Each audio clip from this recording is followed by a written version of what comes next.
Hey y'all, welcome back to my channel. Today's video, I'm going to be showing you how to start your debt-free journey, and I'm going to share with you how I got out of debt. I'm going to share with you how I bought 3 houses in 2019 and how I got into real estate investing and where I'm at today. If you haven't watched it already, you should go back and watch my very first YouTube that explains a little bit about me, and it shares with you what this channel is going to be about. And so go ahead and watch that video if you haven't watched it already. Within this video of my debt-free journey and how I got into real estate investing and kind of where I'm at with money right now and my whole money journey, I'm going to share with you 5 tips to start your debt-free journey. Obviously, in more videos to come, I'm going to go in way more depth of these tips, but today I just wanted to give you a few tips while I shared with you my journey. Go ahead and subscribe to my channel if you have not already. We're going to be talking about more money tips. We're going to be talking about how to be a boss in 2022, how to be the best you, how to love life more, all the things. I'll start the story way back when. We'll reel it back to 2008. Once upon a time when I was in my 20s and terrible with money. I think we've all been terrible with money at some point in our life, and if you haven't, you're amazing. But a lot of us, most of us, have made lots of money mistakes, and so that was me in my 20s. I was buying things on credit card that I shouldn't. I had an Abercrombie card, I had an American Eagle card, I had a Victoria's Secret card, I had all the cards. I'm pretty sure we all did. Really dumb. I graduated college with about $37,000 in debt. And granted, that's not a lot compared to a lot of people and maybe a lot of you watching. I've heard of people being in hundreds of thousands of dollars of debt because of school. And if that's you, that's okay. Because I have seen story after story where people get out of debt and they have like 80 grand in debt and they got out of debt in a year. I've heard stories of hundreds of thousands of dollars in debt and they get it out. So it is possible. So if you're watching this and you're annoyed, you're like, oh my God, I have like $200,000 in debt. It can happen. It's gonna take some time, but it can happen. So to break down what all made up that $37,000 was $10,000 in credit card debt. And this is approximate. I mean, this is a long time ago, so I'm trying to remember, but it might have been more, but it was at least 10 grand. So that was, my credit cards were 10 grand. I only left school with $11,500 in student loan debt, which is like nothing. And I know, I'm so sorry if you're annoyed, but I got a lot of scholarships and financial aid help. And so I didn't walk away with a lot of student debt loan. Half of that, actually, $5,500 of that $11,500 was from me studying abroad in Australia. So that was like $5,500. I was in Australia for 5 weeks. It was amazing and totally worth the money, but that's just to give you an idea of what made up that $11,500. And then we had around $16,000 in car debt. Fast forward to when I graduated in 2007, I stayed in the school area that I went to Middle Tennessee State University, but all my family lived back in the Carolinas. And so I really missed my family and I didn't want to miss out on my nieces and nephews. And so I got homesick and I actually moved back to Carolinas with the $37,000 in debt. And I knew that I had to make drastic changes to get out of debt, and I refused to be in debt the rest of my life. I refused to have all these loans, have all these credit card debt. And so I made some drastic decisions when I moved back to the Carolinas to work my way out of debt. So tip number 1 is actually going to be make sacrifices to get out of debt. I made a lot of sacrifices that I did not want to make in my 20s to get out of debt. And so here are a few sacrifices that I made. I lived with my parents for a little bit. I'm not recommending that you have to live with your parents, but this is just what I did. I was still young in my 20s. And so I lived with my parents for a whole year, and that paid off, I paid off $8,000 in credit card debt that year. I lived with my cousin for a couple months who, gave me a discounted rent. Thank you, cousins. I love you. I lived with friends. I had roommates. I always had roommates because that's the only way for me to lower my expenses. I even lived in my friend's sunroom. Yes, you heard it right. My friend's sunroom. It was probably the size of this behind me. Like, literally, it was actually. And so there was no door or anything. Shout out to Rachel. Like, we both survived this like mini stay at her house. I don't think I was there very long, but me and her cat bonded. The cat would come in my space for long periods of time and roll around get hair everywhere. It was the greatest thing ever. So it didn't even have like a wall. We put up a curtain. It was not the ideal situation, but I was grateful. She, again, gave me a super discounted rate, and these are the sacrifices I am talking about. I know mine are very extreme, and there's actually even more extreme ones you can make. If you want to get serious about paying off debt, you need to make major sacrifices. So here are some examples of sacrifices you can make. Get a roommate, rent out a room, downgrade your house. Is it easy to do that? No, but these are the major sacrifices that I'm talking about. Trade in your really expensive car. Car payments are probably the number one expense in people's life. Car and obviously a mortgage or rent. But those are things that I know that you think you deserve, and you do, but we have to think about temporary sacrifices for a greater gain in the future. So keep that in mind. Temporary. These sacrifices are temporary. So it was temporary for me to live with the cat in my friend's sunroom. It was temporary for me to live with my parents. It was temporary for me. I lived with a Craigslist roommate. Some more examples of making sacrifices would be doing a no-spend January or doing a no-spend month. It doesn't have to be January, but January is the month that I choose to do because it kickstarts my year. You know, we've all spent a ton of money on Christmas presents, and it's a really good way to reel it in, restart the year, and say, I'm not going to spend any money in January. I think I spent all my paycheck in November, December on these Christmas presents. And so in January, I do not go shopping, I do not eat out, and sometimes I even cancel my subscriptions. But just to give you an update, this January, right now it is February 4th, 2022. In January, I saved 53% of my income that I made in January because I did not go out to eat, buy Amazon stuff, all the things. And so that is another sacrifice that you can make. I've heard of people doing a whole year no spend, which is pretty crazy. But if you're serious about getting out of debt, and if you're serious about buying your first home, then maybe that's something that you do. Obviously, you can incorporate it how you want. You can say, I'm not going to go out to eat 1 week out of the month, or I'm not gonna go out to eat 1 day out of the month. I'm gonna not get Starbucks coffee I'm not gonna get Starbucks coffee on Mondays. Okay, maybe Monday is not the day to do. Maybe we should say Friday. Oh, Friday's fun. Let's just say Wednesday. But you should think about the little things that, okay, I'm willing to give that up now because later it's a greater reward. And most people think I'm crazy for doing no spend, but I don't really care because I save a lot of money, and it's a really good practice of self-discipline. I am a really big believer that if you can't control your food, like what you're eating, and you can't control your money spending, you're not gonna have a lot of self-control in lots of areas of your life that are actually way more important than food and money. Money is pretty important, but so I think no spend is a really great way to practice self-discipline. So back to my story. I'm living with all kinds of people. I'm living with Craigslist roommates. I'm living with my parents. I'm riding the bus. I forgot to mention this. I'm riding the bus halfway to work. So my parents lived about an hour from where I worked.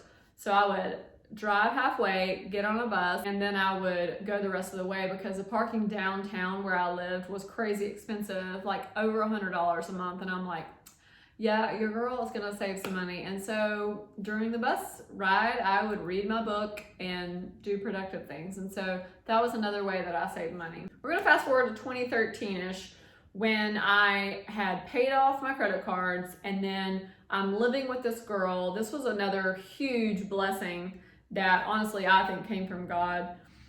It was a friend of a friend. Her family owned the property, the apartment complex, and they gave her half off. And so think of that apartment's half off, and then we're splitting it in half. So when she told me how much rent was, and I'm not even gonna tell y'all because it's like this stupid little amount that y'all be like, really, I hate you. And I'm sorry, but let's just say it was less than $300 a month. Insane. So I still can't believe it till this day that I got an apartment so cheap, and that literally God brought me this girl. That's the only explanation. And I feel really blessed by her. So shout out, You know who you are if you're watching this. During the month that I lived with the girl that my rent was less than $300 a month, crazy cheap, I actually paid off my student loans that year. And so let's just say this is around 2014. Also that year I dated a guy that had his own business and then he had 5 real estate properties. And so I was like, wait, people do that? People own, like, I did not know about real estate investing and I had no idea that you could do that. I was like, wait, so you manage these and like this isn't like a company? Like he's like, yeah, no, I manage them. I do the work, I collect the rent. And I was like, huh.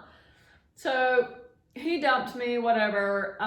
His loss, not mine. That is when I knew that I wanted to do real estate investing as well. So I started listening to every real estate podcast there was. Bigger Pockets podcast is a really good podcast if you're looking to get into real estate. I'm also going to link below a lot of my favorite real estate podcasts and a lot of my favorite financial podcasts. I was listening to every ebook I can find on real estate, investing, how to get out of debt, budgeting. I listened to books literally one a week. It was crazy. I went crazy. And so I saved enough for my first house in 2014 and I bought that house for only $128,000. Unheard of. But the market was lower. It was 2014. And fun fact, the amount went down $5,500 the morning that I bought it. So again, that was a blessing from God. When I purchased that house, I knew that I would have the intention of renting it out one day. I looked at neighborhoods, I looked at rent comps, I looked at schools, I looked at construction. You always want to look at those things when you're buying a house. You don't want to buy in a bad area because it's not going to rent well and it's not going to sell well later. So location, location, location, and you'll hear this over and over in real estate, is key. I want to throw in my second money tip, and that is save $1,000 for emergencies. You are not going to get out of debt if you keep using your credit card when things come up. You're going to get in even more debt. And so before you even start paying off credit cards, you need to save $1,000. Do you need more than $1,000? Yes, but that's like the minimum. So wherever you are with your debt story, you need to start with the $1,000, because if you don't, when things come up, your car breaks down, then you're going to put it on a credit card. You're not going to pull it out of your savings. My third tip is to use the debt snowball to get out of debt. If you're not familiar with this, I'm going to put a link below that'll help you calculate your debt snowball. But let me give you a really, really quick summary. Again, I'll do another video on this later. So you start with the lowest balance first. So if you have a $500 medical bill, a $1,000 credit card, a $10,000 car, you're going to start with a $500 medical bill. And the reason for that, even though the interest is higher on your credit card, maybe than your medical bill, the reason for that is that you're going to have more momentum and more motivation when you pay off that $500. So if you started with the $10,000, you're going to get very discouraged pretty quickly, because you're like, oh my God, I am still $9,000 to go. Months later, $8,000 to go. It's going to be really discouraging and you're probably going to give up. But if you start with the $500, you can knock that out. Let's say you knock it out in 3 months. You're like, oh my God, I just paid off $500. I'm killing it. I'm killing it. I'm killing it. I'm killing it. I'm killing it. Whew. Body roll. Woo, woo. I paid off $500. Yeah. Girl is making the money, she's paying off. Yeah. Okay, that's how you're gonna feel. That's how you're gonna feel. Back to the video. You're gonna have so much momentum from paying off that $500. You're gonna be like, okay, I can do this. I can do this.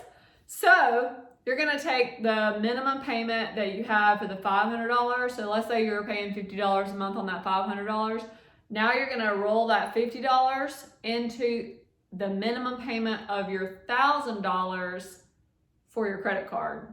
Again, I'm going to go in more depth later on this, but that's just, you get the idea, and then you repeat. And so all of your money should go towards that small debt. Any extra money, everything goes. And this is after you save the $1,000. Back to my story. So I'm living in this beautiful brick home that I bought in 2014. and I knew one day that I wanted to rent it out. So one day I started looking up comps and I'm like, holy moly, I can rent this thing out for a lot of money. I saved up enough money for another down payment for the second home. When you move into a primary residence home is the home that you live in, you sleep in, you dance in, you eat in, the home that you're in 24/7.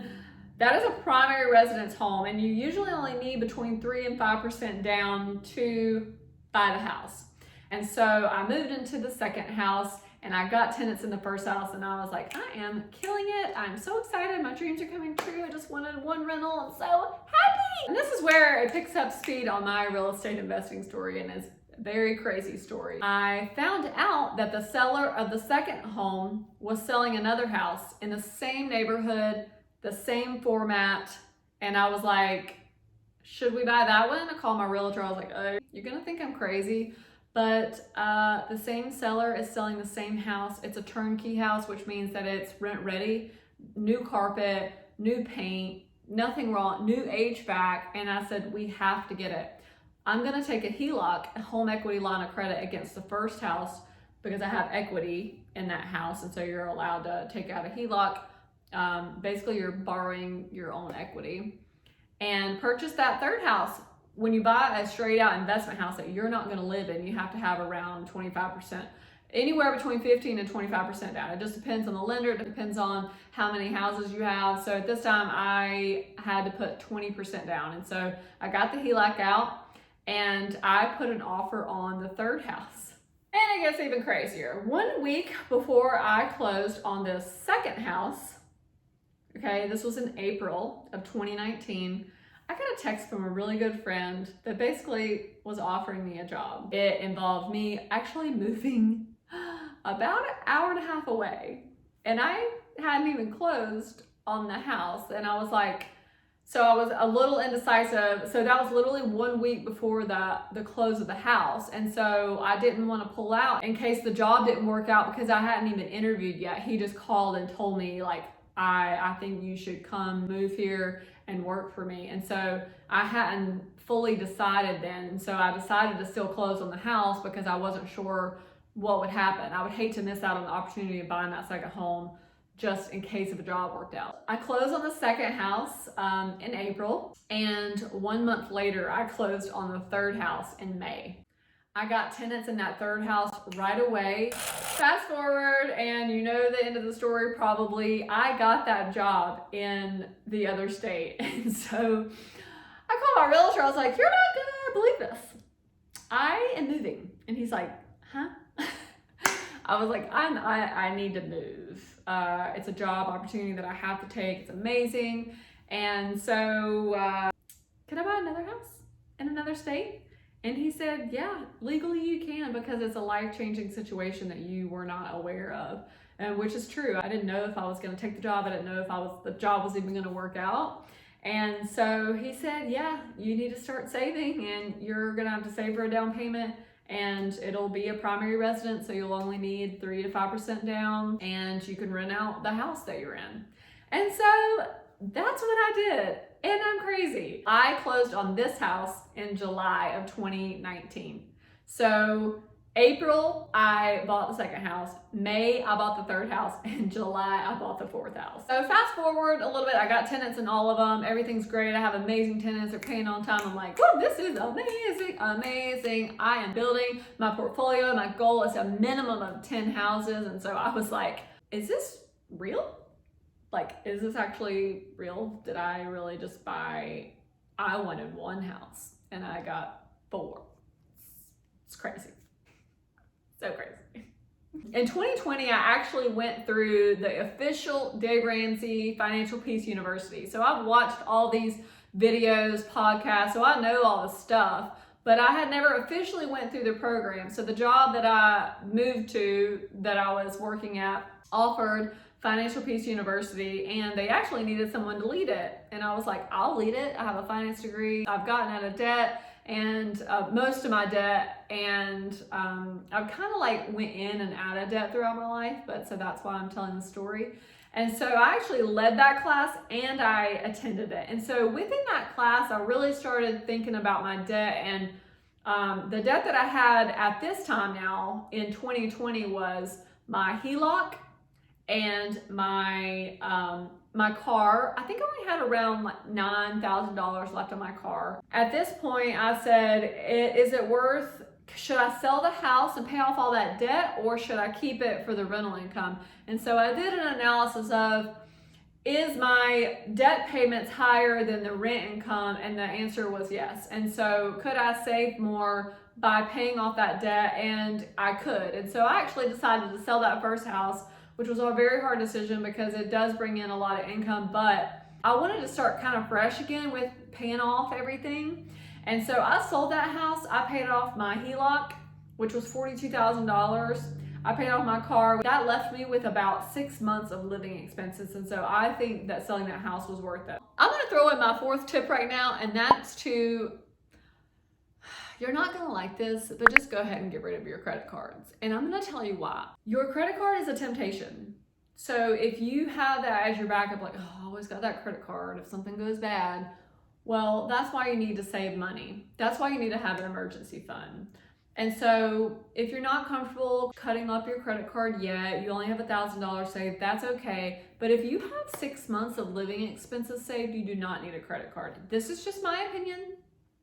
The reason is that because you're so tempted. So even, honestly, even when I was putting gas, big purchases on credit cards so I can get that cash back rewards, it's like $20, like, oh, come on, we don't need $20 extra a month when we have, no, we don't need it. It's just not worth it. So then, let's say I bought, let's say I have the money to buy a new TV, but I want to put it on a credit card because I get rewards, whatever. And then I decide to put I put gas on there, and then I buy groceries on there, and then it's up to like $1,000. Are you tempted to not pay that $1,000? Absolutely. You're gonna be like, oh, well, I'll just pay payments, it'll be fine, I'll be all right, I'll just do a little payments and then I'll pay it off later. Nope. See, you should have just paid it with cash. And so that's why I had to get rid of mine, because that's what I was doing. I was like, oh, I'll put it on a credit card. I have the money, obviously, but I'm gonna put it on a credit card so I can get my rewards, put it on the credit card so I can get the rewards, put it on the credit card so I can get the rewards. And then I'm like, oh God, I really don't want to pay $800. I don't want to pay $800 like out of a savings account. Just get rid of it. Just get rid of it. Okay, I'm back. I know you didn't know that I left, but I went and I'm gonna be that crazy girl that cuts up a credit card on the YouTube. Hey, bye-bye. There we go. Okay, we're done. So there's your motivation. Go cut it up. It's not worth the rewards. I know I'll get a lot of hate for this video, but guess what? I don't care. So we're getting towards the end of my journey. Where I'm at now is I have this house that I live in. It's a beautiful home. And then I have 2 rental properties. I still have those 2 rental properties that I told you about earlier. It is now 2022. The goal is for me to buy another house this year, a real estate property this year. So I'm hoping to do that and bring y'all along for the journey. And this brings me to my final tip. Tip number 5 is that you should calculate your net worth every month. And in case you want to know what net worth is, it is your assets, and assets is your real estate, how much your house is worth, your cash, your 401k, just think of basically money. So anything you have in stocks, that is all assets. And then minus your liabilities, basically all your debts and what you owe. And so assets minus liabilities equals net worth. The reason I think that you should calculate your net worth every month is so that you can see your progress. You can see how much debt you're paying off. You can see how much money you're spending. If my bank account is lower in January than it was in December, I know that I spent more than I saved. So you want to see that number go up. And so paying attention to that, I do mine on the 15th of every month. Also, I have a really cool calculator that I found, and it's an Excel spreadsheet that I use. This is the one I use personally, and I'm gonna put the link below. It's a net worth calculator. And so I do that every month on the 15th. I have a little meeting with myself. It doesn't take very long at all. And I go through what my houses are worth, how much are in my bank accounts, how much are in my stocks, how much are in my 401ks, how much I owe on my houses. And so you literally just list all your assets and liabilities. And then at the end, you calculate how much your net worth is. And so it's really motivating to see like, oh, my net worth was only like, 100,000 in 2019. I'm not saying this is what it was. I'm just making this number up. And I am at 300,000 in 2022. So like, I think it's just a great way to motivate you, and it's really good that you know these things. It's really good that you know where your 401k is. Is it growing? If whoever's managing it, are they doing a good job? It's really important to know the value of your house. It's really important to know how much you owe on your house. It's really important that you know how much money you're spending. And so the net worth calculator and net worth meeting with yourself will tell you, this is where I'm at, I'm spending too much money. This is on top of what you should be doing with your budgeting and stuff.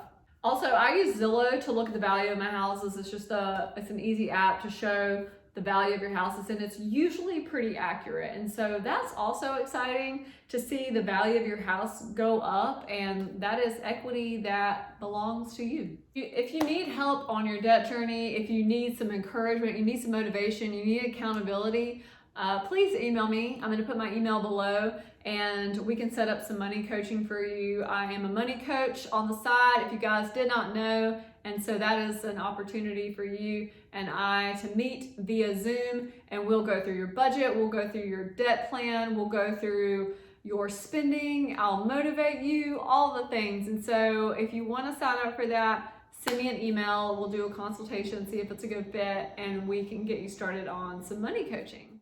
Let's do a recap of my money tips on this video. 1, make sacrifices. Tip number 2, save $1,000 for emergencies.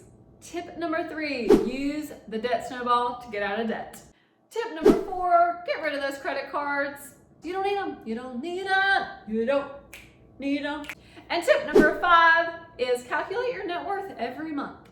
I really hope this video was helpful. I hope it encourages you to start your debt-free journey. I hope it encourages you to maybe buy your first house. I felt like this video was really important so that you could understand my journey and where I've been, so that when you later see me give out budgeting tips or how to get out of debt more in depth, then you'll know my backstory and you'll know that things were not just given to me. I did not inherit houses. I didn't inherit any money. And so I worked very, very hard to get where I'm at, and I made a lot of sacrifices. So I felt like it was really important for you guys to know that. And we're always going to leave my channel with a word of encouragement. And so since we talked about money today, my word of encouragement is going to be a money affirmation. And the money affirmation is, I have the discipline to say no. Do your arms like this. No. No. You have the discipline to say no. It's an affirmation. So you say I say you say I. You do have the discipline. You can do it. And so remember, temporary sacrifices for a greater reward later. You are in control of your money. You do have the control to say no. You own your money, and your money does not own you. You can do this. You can say no. You're gonna be debt free. It's gonna happen. I believe it. Woo! Like if you like this video, subscribe to my channel if you want to learn more about money, how to get out of debt, how to budget, all the things. I am so excited about this channel. Thank you so much for watching. Until next time, bye!